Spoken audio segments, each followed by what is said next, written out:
We are live from Studio A inside Gaylord College at the University of Oklahoma, ready to talk all things Sooner sports. We have OU women's soccer joining us tonight for an exclusive interview. OU football played at the South Carolina State Fair a week after falling at the Texas State Fair. I'm your host, Aiden Tyler, and I'm joined by Cam Williams and Hallie McPherson. This is Sooner Sports Pad. Welcome to Sooner Sports Pad, presented by OU Health. Proud to be Oklahoma's flagship academic health system. It was a big weekend for Sooner sports. OU football played in Columbia, South Carolina for the first time ever. We'll have reports on the game from the State Fair of South Carolina. But football isn't the only sport we're talking about. We scored by having some great student athlete guests tonight. They look to avenge the football team's loss to Texas. We'll also bring you what you need to know about Sooners at the next level. 1 year after being embarrassed by South Carolina, the Sooners look to cage Shane Beamer's Gamecocks. Sooners taking on South Carolina on the road, first time ever.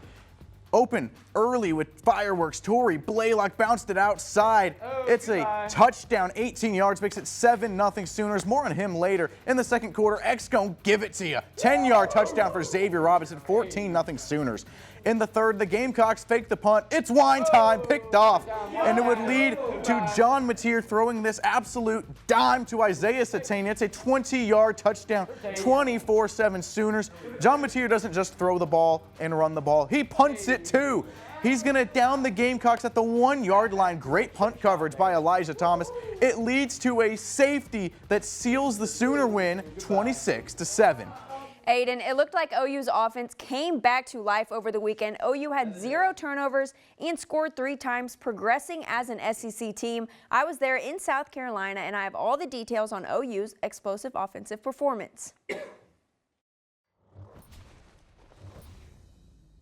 OU's offense had their bounce back from last weekend's loss to Texas, scoring more than just 2 touchdowns against an SEC opponent for the first time since joining the league today against South Carolina. I think it's important coming off what happened, coming in here and setting the tone early and making it happen. It's good. It's what we needed. It's what this team needed to show ourselves what we're made of. So on to the next week.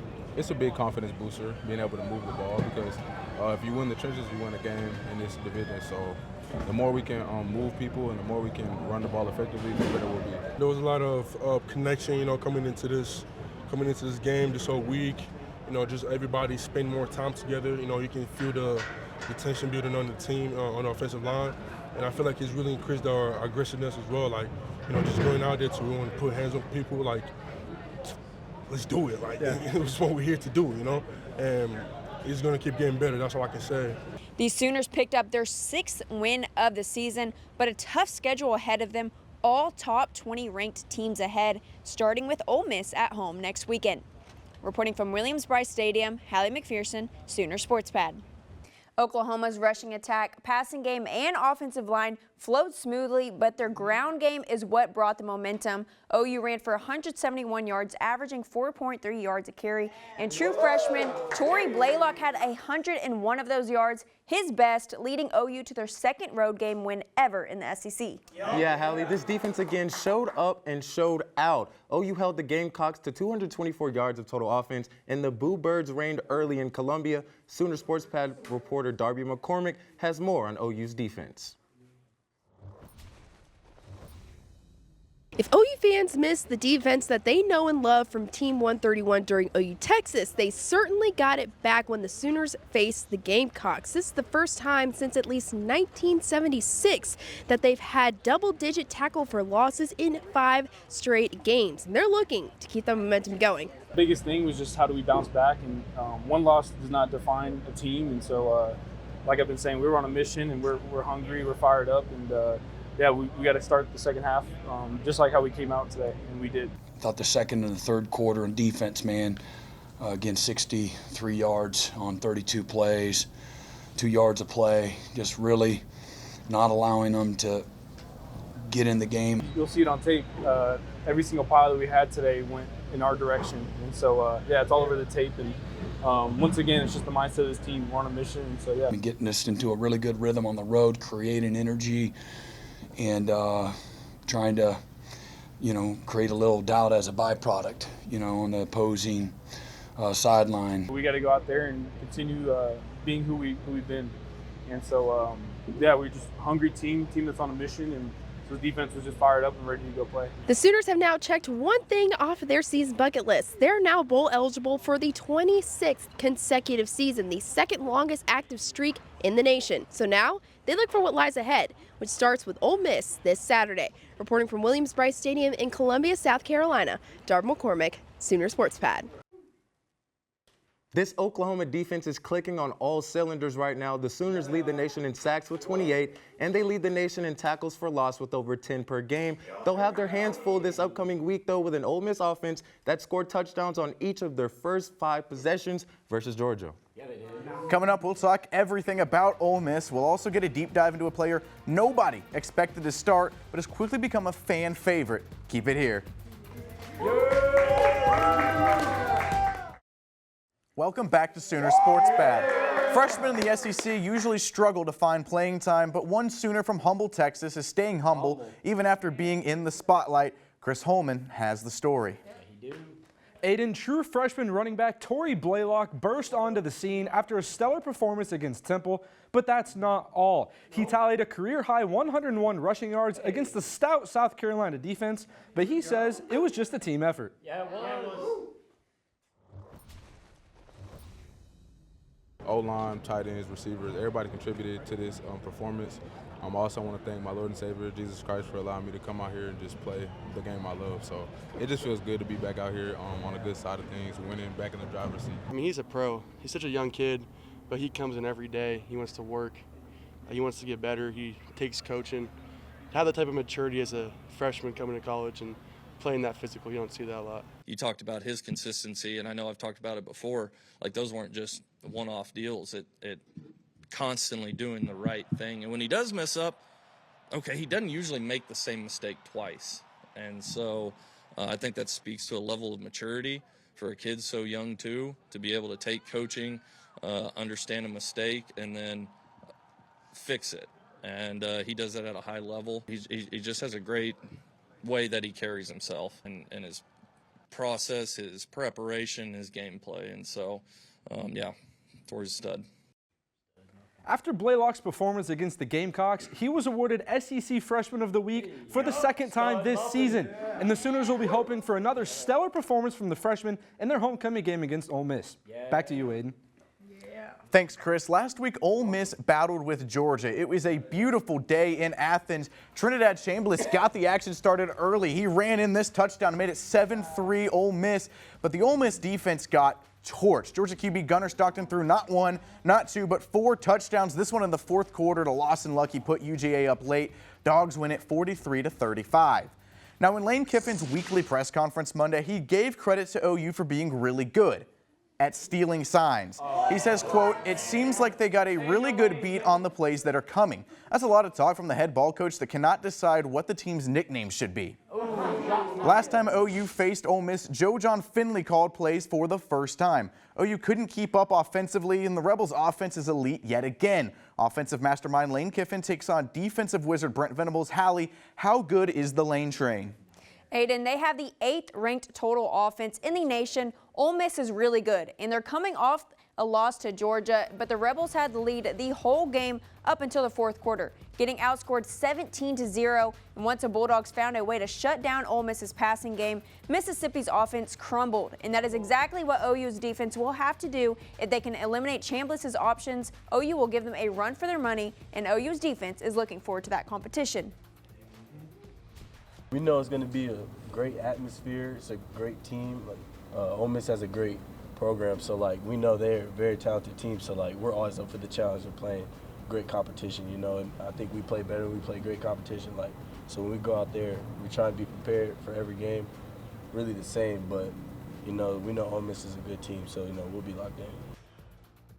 Yeah, Hallie, OU is facing an Ole Miss defense that just gave up 43 points to Georgia and 17 unanswered in the fourth quarter, which ultimately ended up costing their offense a shot at upsetting the Dogs. But they come into Norman ranked 12th in total defense and want to avenge their performance from last week. And as for the Sooners offense, it was the second time all season that OU had a rusher go over the 100-yard rushing plateau versus South Carolina. But they know a hungry Rebel defense is coming. just staying efficient. I mean, the explosive plays come, but you can't force them. Ole Miss has a good defense too, and obviously a good offense. And so you just play the game that comes to you, and stay efficient. I got a lot of talented players, a good scheme. They mix it up, you know, and they're gonna bring different things at you. And but I'm excited. Chugga chugga ch, chugga chugga ah. All aboard the Lane train. There's only one train track in Norman. I think the Schooner outruns that train. Give me the Sooners by 10. Aiden, the Lane train ran out of gas last week in Athens, but I think the Rebels are going to come into Norman and pull out a gritty win, 27-24 Ole Miss. Hayden, I am hopping on that train with you and leaving Cam in the dust. I love an underdog. Give me the Sooners sneaking a tough win against a top 10 team by 3 points. Yeah. Well, you heard from me, Cam, and Hallie, but now we should ask our in-studio audience who they think is going to win the game. I'm going to start us off. Bella, what do you think the score is going to be? Who takes home that crown tomorrow? Or Saturday, sorry. Aiden, I think it's going to be a really close game. It's going to come down to the wire, but I think Tate Sandell, OU's kicker, is going to boot it through the uprights with that left foot like he always does. OU 21-18. That's a close defensive game. Elle, I'm going to ask you the same thing. Who wins? What's the score? Yeah, I'm going to agree with Bella. I think it's going to be really close. Give me the Sooners 24-21. Now, I'm also going to ask you another question, actually. Last year, the Sooners played that game in the Grove. Do you think playing it here in Norman makes a big difference? Well, I'm hoping there won't be as many squirrels running into the end zone, but I think that the home field advantage will definitely help. Well, when we come back, Cam and Hallie are going to have a sit-down interview with two members of the OU women's soccer team. You won't want to miss it. Stick with us. It's time to sit down and meet our interview guests this week. Welcome to the set, OU women's soccer. Brendan Mullaney is a senior from Collierville, Tennessee. She transferred in from Ole Miss. Brendan is a 3-year SEC honor roll student. Claire Curran is a junior from San Diego, California. She transferred from Colorado. Claire and I share a favorite TV show, Criminal Minds, and movie, Top Gun Maverick. Less about me, more about them. Let's get to the interview. Cam, Hallie. Thank y'all so much for joining us at Sooner Sports Pad tonight. Now, y'all just beat Texas on y'all's senior day. Can you just walk us through that game and all the emotions that came with it? I think there was just a lot to deal with. I think going down one, we were all obviously unhappy about that, but I think any student athlete would agree that a 4-3 or 4-1 win, 4-2 win over Texas is just a crazy win, and especially on senior night, such a special night. I wouldn't have it any other way. Yeah, I think that a lot of us underclassmen wanted to do it for the seniors, and when we were down 1-0, it kind of was like a slap in the face. We got to lock in and really push for them. So it was good. It was a great win for us, and it made us a lot happier that it was on senior day. And after that win versus Texas, you guys clinched a spot in the SEC tournament. Just talk to me a little bit about how that feels. I think it's such a great feeling, but also to end Texas' season on that note is just even better. Yeah, we knew we had to win, and it just felt amazing to do it to them and for us. It is both of y'all's first year at Oklahoma. Why did y'all choose OU? I chose OU because of Matt and the coaching staff, and along with the team. Everyone was super welcoming when I first got here, and Matt and Georgia and Jess and Beebs and Warren just really made it home, and I just love it. Yeah, I had a similar experience. I knew Matt and all the coaching staff previously at my old school, and I think just coming here was just a really great feeling, knowing exactly who they were, who I was getting myself into. I think also just the culture, and just OU is just such an incredible place, and I wouldn't be anywhere else. Take me through a typical OU women's soccer practice.